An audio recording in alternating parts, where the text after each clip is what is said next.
Assalamualaikum warahmatullahi wabarakatuh. Bentar lagi istilahnya akan menghadapi memasuki Hari Raya Idul Adha. Pun yang saya bahas hari ini ya, yang sesuai dengan tema kondisi di mana kita memasuki, di mana umat Islam melaksanakan ibadah haji ke Baitullah. Ya. Nah, karena itu saya yakin ibu-ibu semua sudah merencanakan kurbannya jauh-jauh hari ya, dan sudah merencanakan diapakan dagingnya nanti itu gitu kan, mau sate gitu ya, mau kambingnya mau dibikin bakso ya, mau dibikin oseng-oseng macam-macam, saya yakin sudah. Nah, namun di balik semua itu kita perlu meneguhkan pemahaman kita, ya. Kenapa sih kita perlu berkurban itu, ya? Kenapa kita harus melaksanakan ibadah kurban gitu? Dan apa manfaat atau hikmah yang bisa kita dapatkan dari ibadah kurban itu. Nah, maka kajian kita pada sore ini saya akan membahas hikmah berkurban pada Idul Adha. Nah, apa hikmah yang bisa kita dapatkan dari berkurban pada Hari Raya Idul Adha ini? Nah, ini menarik untuk kita kaji. Ada banyak hikmah, pelajaran yang berharga, manfaatan yang bisa kita dapatkan ya. Nah, karena itu kita melakukan ibadah kurban. Saya sedikit menjelaskan bahwa ada pemahaman sebagian orang berkurban itu hanya sekali seumur hidupnya ya.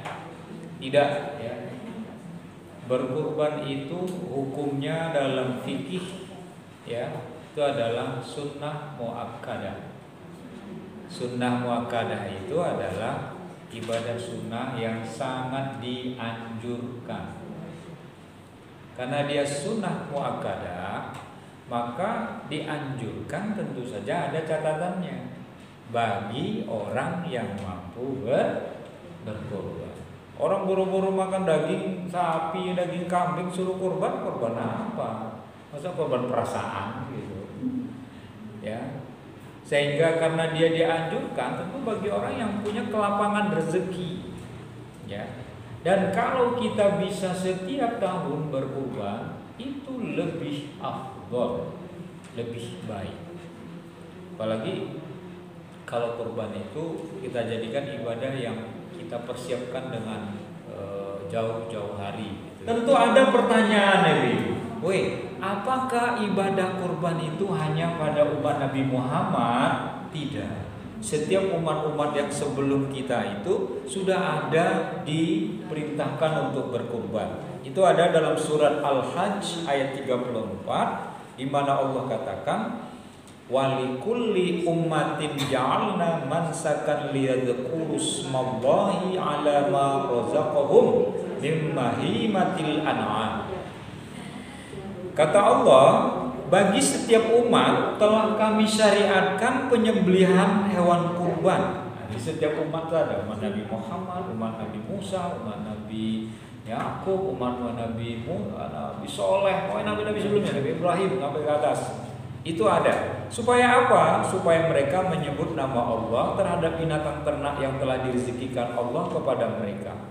Nah, jadi kita supaya kita mengingat Allah dengan anugerah atau rezeki hewan yang Allah berikan. Kita kan pelihara kambing banyak, ya kurbankan sebagiannya. Kita punya sapi banyak, kurbankan sebagian. Itu awal turunnya. Sekarang kita kan nggak penggembala, gitu. Kalau dulu kan memang penggembala.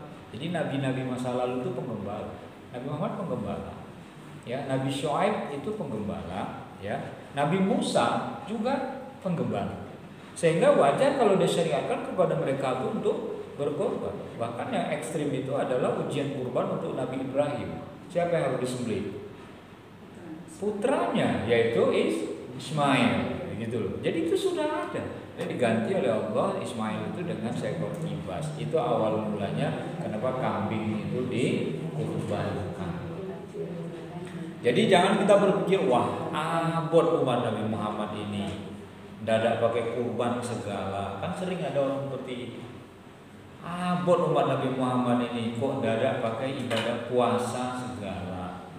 Abot ibadahnya umat Nabi Muhammad ini kok ada menunaikan ibadah haji segala. Padahal biaya haji itu mahal gitu. Tidak, semuanya sudah ada ibadah-ibadah tersebut disyariatkan pada umat-umat sebelumnya atau pada utusan Allah yang sebelumnya. Jadi mantapkan hati kita untuk berkurban. Kenapa? Karena kurban ini memang syariat agama Allah yang memang sudah diperintahkan sejak nabi-nabi sebelum Nabi Muhammad Sallallahu Alaihi Wasallam. Kita bahas hikmahnya. Kenapa kita berkurban itu? Apa hikmah yang kita dapatkan? Yang pertama, melaksanakan kurban itu sebagai syiar terhadap Islam. Syiar itu jadi tersiar kemana-mana. Kenapa? Karena orang tahu Islam itu ada ibadah kurban. Misalnya bagaimana, Ibu? Kalau misalnya di kampung kita ada non-muslim misalnya ya, walaupun daging hewan-hewan kurban itu diberikan kepada orang muslim, lalu sekitar kampung kita itu udah aromanya daging semua, yang dibakar, yang dioseng-oseng, yang digulai, ya loh. Ada satu rumah di tengah kampung itu non-muslim. Apa yang nggak kita kasih dia gitu kan? Padahal kalau ajaran Islam mengatakan kalau ada tangga kita bau, dia aroma masakan kita dianjurkan untuk berbagi, gitu kan? Ini kita kurban. Lalu anak-anaknya tahu, Bu, kita kok nggak kebagian? Apa yang nanti kita ingin mendengar jawaban ibunya? Us, kok nggak boleh, itu hanya untuk orang Islam. Kita kan bukan Islam, kita nggak ada apa. Jadi kita diperbolehkan memberikan sebagian hewan kurban itu untuk orang-orang yang memang dia non muslim dan tinggal di kampung kita. Itu bagian dari apa? Jawaban apa? Penjelasan yang pertama yaitu syiar. Islam itu tidak seperti itu, Pak. Soal makanan itu nggak melihat agama, saya bilang kan. Ibadahnya memang ibadah kurban, tapi daging itu kalau kita beri ke orang, ini ada daging, kamu agama apa? Non muslim, oh ras itu, gitu kan? Ini hanya untuk orang Islam, tentu saja tidak, saya bilang. Dan ternyata juga orang-orang yang non muslim itu ketika mereka mendapat bagian seperti itu, mereka melihat begini hebatnya orang Islam itu, ketika dia berkorban, ketika dia menyembelih hewan kurban, kita yang non muslim pun dikasih. Lalu yang menjadi dalilnya kenapa ini menjadi syiar ada dalam surat Al-Hajj juga ayat 36. Kata Allah, wal budna ja'alnaha lakum min sya'airillahi lakum fiha khair. Apa kata Allah? Dan unta-unta itu kami jadikan untukmu bagian dari syiar agama Allah. Maksudnya daging-daging unta yang dimakan itu bagian dari syiar agama Allah. Jadi dalam surat Al-Hajj ayat 36 itu sudah jelas itu. Walaupun Allah menyebut unta, ini yang dimaksud adalah salah satu hewan yang boleh dikorbankan.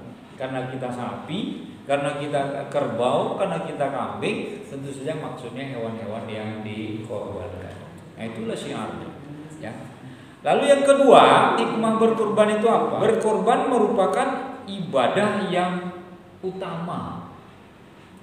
Loh, kenapa ibadah yang utama? Coba baca dalam surat Al-Kautsar ayat 2. Fasholli li rabbika wanhar.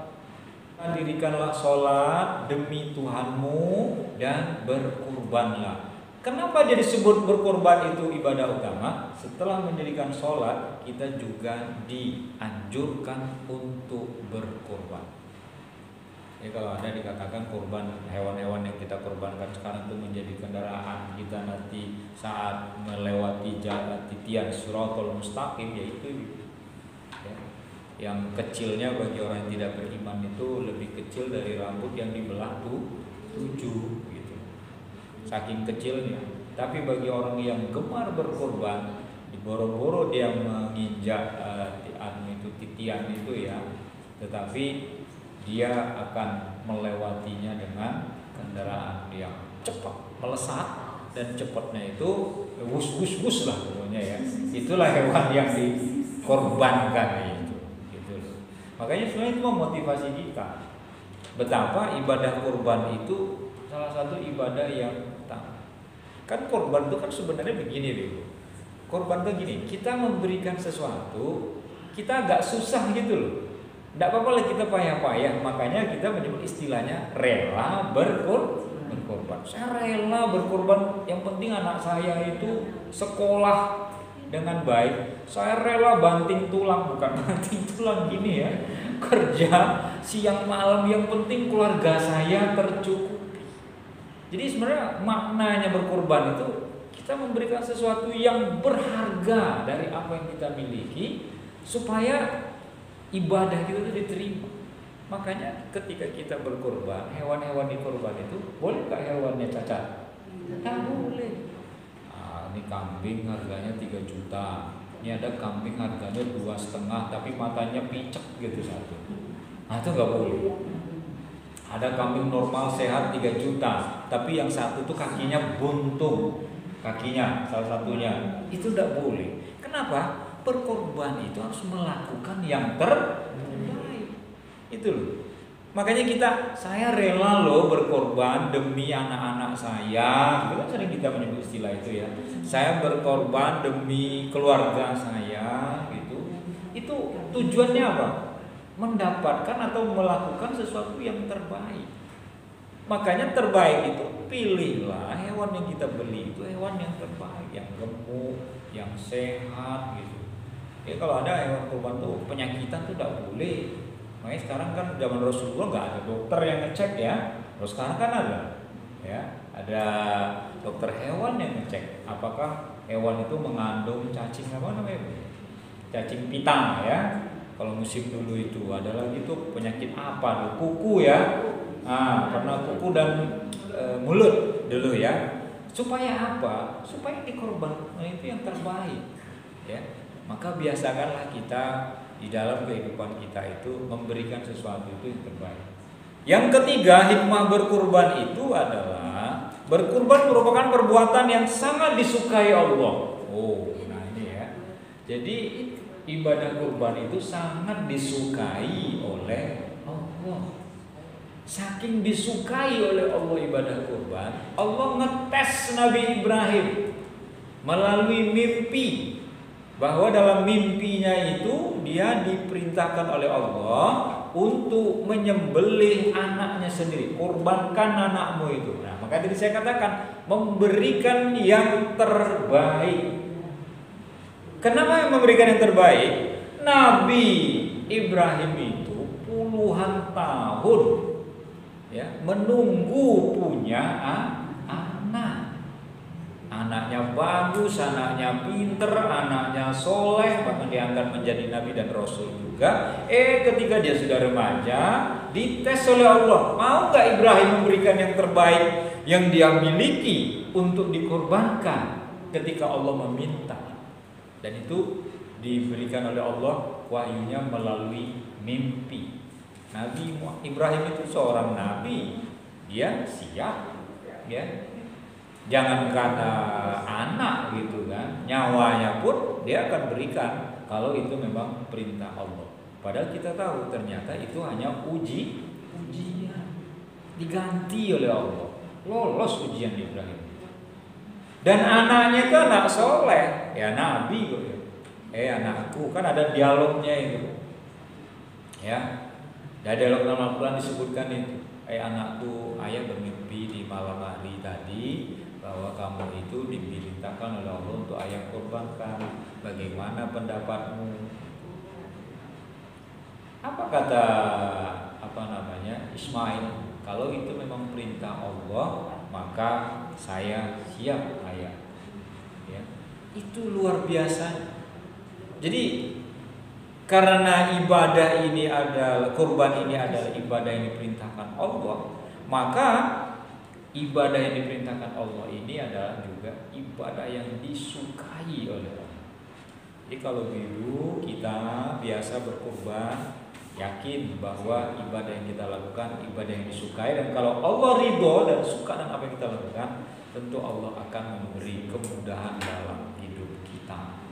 Kurang lebih mohon maaf apabila ada kekurangan khilafan, itu murni dari saya. Wabillahi taufiq wal hidayah. Assalamualaikum warahmatullahi wabarakatuh.